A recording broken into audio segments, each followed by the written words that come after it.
So throughout this whole week, we are going to be talking about the 7 deadly sins, and I'm going to be posting a video every day this week on each sin. So the first thing that we're going to be talking about today is pride. So what is pride? So pride is an inflated sense of self-worth. You believe you are better, more important, or more deserving than others, including God. So why is it so dangerous that people have pride? Well, first off, it puts self above God. So it makes you think or say that I don't need God in my life. I can do it all by my own. I'm more powerful than him. Like, come on. So it also says that it breaks relationships. So pride makes it hard to admit to your own wrong apologies because pride is more of me instead of we. And also, it blinds us. Pride can convince us that we're fine when we're really not. It hides our fault from ourselves and keeps us from growing spiritually. Okay, so what does the Bible have to say about pride? Well, in Proverbs 16:18, it says, "Pride goes before destruction and haughty spirit before a fall." In James 4:6, it says, "God opposes the proud, but shows favor towards the humble." So what are some biblical examples of pride? So Satan is a good example of pride. His pride led to his fall, which we all know Satan was an angel at first, but then he was so prideful against God, he thought he could be better than him, and then that was his fall. So in Isaiah 14:13-14, it talks more about that.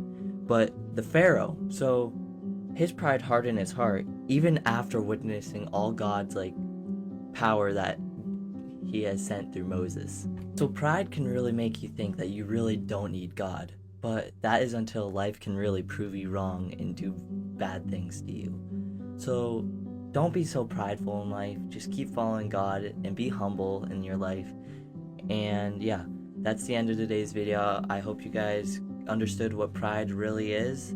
And tomorrow we will be talking about greed. Have a good day and God bless. So for day 2 of the 7 deadly sins, we are going to be talking about greed. Okay, so starting off, what is greed? So greed is an intense, selfish desire for more. And what you say when you're greedy is, I need more to be satisfied, or what I have is never enough. So why is greed a sin? Well, first off we have is, it replaces God with physical objects. So greed turns material objects into idols instead of trusting in God for what he has to provide for you. And greedy hearts will chase everything through wealth.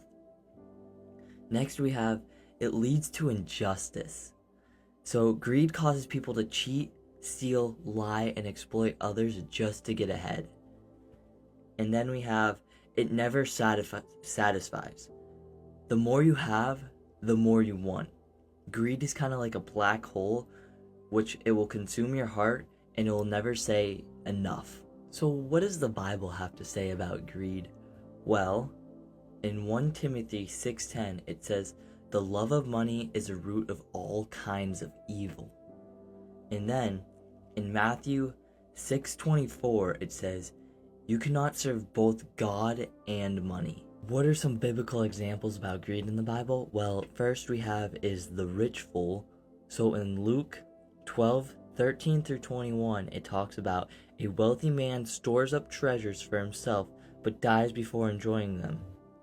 So Jesus says, this is how it will be with whoever stores up things for themselves, but is not rich towards God.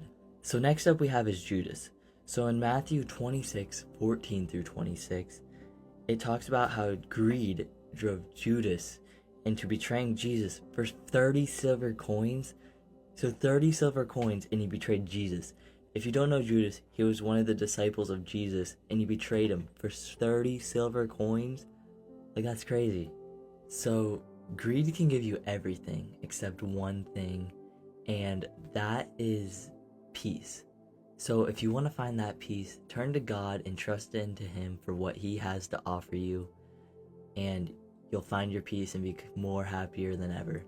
So I hope you guys got a little bit more understanding of what greed really is, and tomorrow we will be talking about envy. I hope you all have a great day and God bless. So for day 3 of the 7 deadly sins, we are going to be talking about envy. So starting off, what is envy? So envy is a form of jealousy towards someone else. So it's not towards wanting, it's towards wanting what someone else has.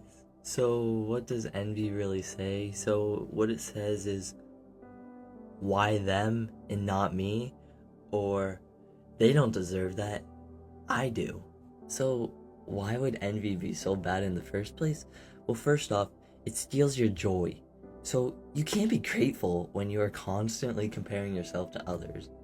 And envy makes you focus on what you lack instead of what you really have.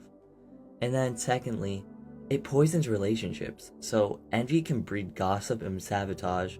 And instead of celebrating for others, envy will make you try to tear them down. And then we have, it leads into sin. So many sins start with this: lying, hatred, even murder.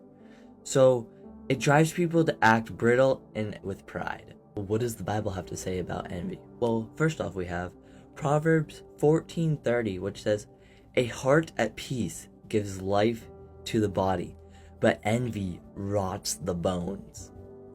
And then we have 1 Corinthians 13:14, which in that verse, it talks about love, and it says love does not envy. And some biblical examples we have Cain and Abel. So like in the start of the Bible, Cain and Abel, they were brothers, and it says Cain became so jealous that because God accepted Abel's of his offering, he decided to kill his own brother because he was that jealous. And then we have King Saul and David. So after David killed Goliath, instead of Saul trying to like mentor him, he got so jealous of how much popularity he had, he tried to kill him. Envy is a really dangerous thing. I mean, as we can tell, just by jealousy, it can lead to death. So it's very serious, and it can go really bad in the wrong way. So, and I never even realized how envious I used to be when I started reading or growing closer to my faith like a year ago. I used to be so envious in middle school, and even up until my freshman year, I used to be a little envious, and I realized I needed to change. So I hope you guys got a better understanding of what envy really is, and that's all for today's video. Tomorrow we will be talking about gluttony. I hope you all have a great day, and God bless. Okay, so for the start of day 4 of the 7 deadly sins, we are going to be talking about gluttony. So what is gluttony? Well, gluttony is an overconsumption of really anything to the point of waste, pretty much. And then what it says is, I need more to feel good, or if it feels good, I'm doing it, even if it's gonna hurt me. Why is gluttony a sin? Well, first off, it puts pleasure above purpose. So gluttony turns something good, like eating, into something harmful. And then it says it also enslaves you. It creates unhealthy habits and emotional dependencies. And then it leads to a life ruled by cravings instead of character. Gluttony just isn't all about the food either, like what I just said. It's really just a way to numb the pain you have been going on or escape reality. But it can be linked with binge watching, doom scrolling, and addictions. Anything we consume excessively, selfishly. Okay, so what does the Bible have to say about gluttony? Well, first off, in Proverbs 23:20-21, it says, "Do not join those who drink too much wine or gorge themselves on meat, for drunkards and gluttons become poor, and drowsiness clothes them in rags." And then, in Philippians 3:19, it says, "Their God is their stomach, their mind is set on earthly things." Okay, so what are some biblical examples? So, Esau in Genesis 25:29-34, it says, "He gave up his birthright for a bowl of stew." So, and he traded something eternal for a small craving. And that is what gluttony is. It feeds up the flesh, but starves the spirit. So, it's basically just craving for addictions and all that, and just trying to find your way to escape out of reality. And gluttony is pretty terrible, and I know I do that sometimes when I have really nothing to do, like with the doom scrolling. I do that. I used to do that a lot, but I kind of stopped. I realized what I'm doing, and I tried to find something else to do. But yeah, gluttony, I think a lot of people do it and they don't realize it. But that is all for today's video. I hope you guys enjoyed this video, and I hope you guys have a great day, and God bless.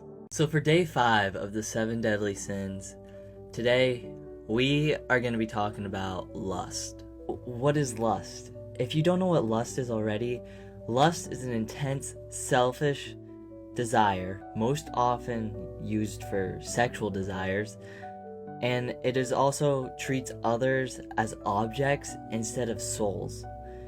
So that also leads on to, what does lust say? So it says, I want them for what they can give me, or I don't care about their heart, just my pleasure. Why would lust be a sin? Well, first off, it distorts love. So lust separates physical desires from commitment, honor, and covenant. It trades intimacy for instant gratification. Real love gives, lust just takes. Next we have, it devalues people. Lust turns human beings made in God's image into something that can be used and not cherished. It ignores their hearts and their souls.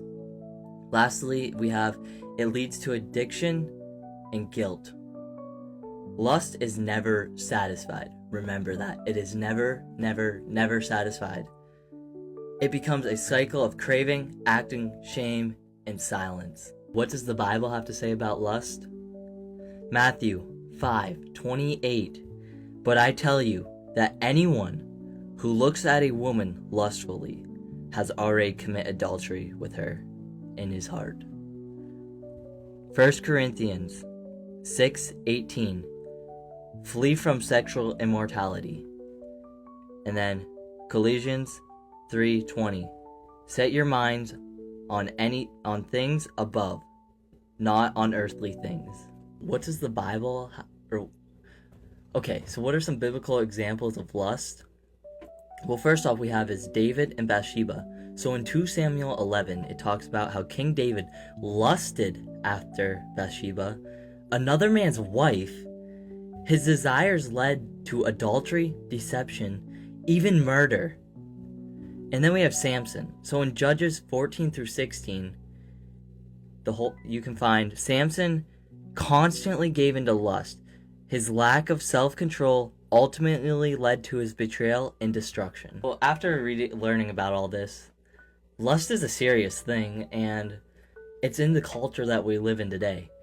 It's pretty much everywhere. It's in the music, the movies, it's even all around social media. It's pretty much normalized in the world we live in today. Even it's celebrated. Like, it's so wrong. And people do not realize how bad lust really is. People fall into it so easily. And just because it's calming doesn't mean it's healthy or even holy. Lust will promise pleasure, but often delivers regret, emptiness, and addiction. So I tell you, if you have been falling into lust, or still don't know how to love the way that God truly talks about it, I've been posting things about love and how to truly love the way God intended. Just go check out my bio. But seriously, lust is serious and it is dangerous, and it will fill you with so much regrets. So I pray that you turn to God and learn how to love the way God has intended, because lust is a serious thing. I hope you guys had a great day, enjoyed this video, and God bless. So for day 6 of the 7 deadly sins, today we are going to be talking about wrath. Okay, so what is wrath? Well, wrath is an uncontrolled anger, rage, or hatred, especially when it leads to revenge, violence, and destruction. So what does wrath say? It says, you hurt me, so I'll hurt you. Or, I don't care what I destroy. I want to feel powerful. Why would wrath be a sin? Well, first off, it leads to destruction. So it burns everything in its path, so it'll ruin friendships, families, even your own peace. Next we have, it blocks forgiveness. So wrath holds on to pain instead of releasing it. So it demands justice or revenge. And unforgiveness doesn't heal it. It chains the soul together and just hurts it even more. And then lastly, it rejects God's control. So wrath says, I'm the judge, I'll decide who gets punished. But vengeance is up to God. What would the Bible have to say about wrath? Well, first off, the Bible says in Ephesians 4:26, be angry and do not sin. Do not let the sun go down on your anger.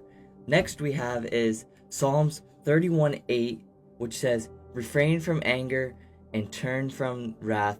Do not fret, it leads to only evil. So here's some biblical examples of wrath. So as we talked before, Cain and Saul, they were both mentioned in envy. So envy is kind of related to wrath. Jealousy brings you anger and can lead to destruction, and that is what wrathfully is. It is destruction and taking down someone, just getting revenge. So yeah, Cain, if you don't know already, he killed his brother in jealousy because he was so angry that God God chose his brother over him. And then Saul got angry because David was getting all the glory instead of him, and he got jealous and he tried to kill him as well, but he failed. And then we have his Moses, who is new. So in Numbers 20:7-12, in frustration with the Israelites, he struck a rock with anger instead of speaking to God about it. That moment of wrath caused him his entry into the promised land. Wrath is kind of like a powerful burning wildfire. It just keeps spreading and wants to destruct everything. But we can't be like that. When we feel angry, give it to God, because not all battles we need to finish. God can finish it. And sometimes it doesn't always have to end with anger and destruction. It just has to end with forgiveness, and that's it. We've talked about forgiveness before, so just go to forgiveness. Wrath is not the way. So I hope you guys enjoyed this wrath video. I know it was kind of quick and fast, but yeah, I hope you guys have a good day, and God bless. So for the last day of the 7 deadly sins, today we are going to be talking about sloth. So what is sloth? Well, sloth is like a form of laziness. So it's not just being lazy. It's a laziness that is deep in spiritual and emotional laziness, which can lead to avoidance and wasted talent and stuff. And what does sloth say? It says, I'll do it later, or why bother, or it's not that serious. Why would sloth be a sin, being lazy? Well, first off, it avoids responsibility. So sloth keeps you from using gifts or talents, and it keeps you stepping away from your calling, and it can also affect your relationship with the Lord by keeping you distant. Next we have, it kills spiritual hunger. So sloth isn't just about sleeping in and being lazy and all that. It can also lead to scrolling for hours, which is a form of laziness, avoiding prayer or ignoring your Bible, or staying silent when you should be speaking up about something. Next we have, it wastes time and purpose. So life is short, we all know that. So being a sloth can waste time, which sloth drains your time and keeps you spiritually numb, while the world around you needs your light to shine. What does the Bible have to say about sloth? So in Romans 12:11 it says, never be lazy, but work hard and serve the Lord. Next we have is 2 Theologians 3:10, which says, the one who is unwilling to work shall not eat. What is a biblical example of sloth? Well, first we have is the servant who buried his talent. So it talks about this in Matthew 25:14-30, which it says, one servant was given money, which was his supposed to be talent, and instead of investing, he buried it. So he buried it out of fear and laziness. The master called him wicked and lazy for doing nothing with what he was giving. Okay, so before we wrap up today's video, I just want to say, I feel like sloth mostly affects teenagers nowadays. Like, we grew up with our cell phones, we grew up with TikTok, we grew up with Instagram. It just affects us so much, and we just keep constantly scrolling and scrolling, and it keeps us away from our spiritual life, which is reading the Bible, praying, or growing our relationship closer to God. And not just even spiritual stuff, like the stuff we've been gifted from God. Like, I myself, I know I used to be like that, just constantly scrolling and not doing the stuff that God has gifted me, or even growing a relationship closer with God. But that was when I realized I need to start praying more, growing close to God. So I started setting screen times on my iPhone, which was the greatest decision, and it took me off my phone and gave me more time to do the stuff that I've been gifted. So I hope you guys enjoyed this little series about the 7 deadly sins, and that is all for today's video. I hope you guys have a great day, and God bless.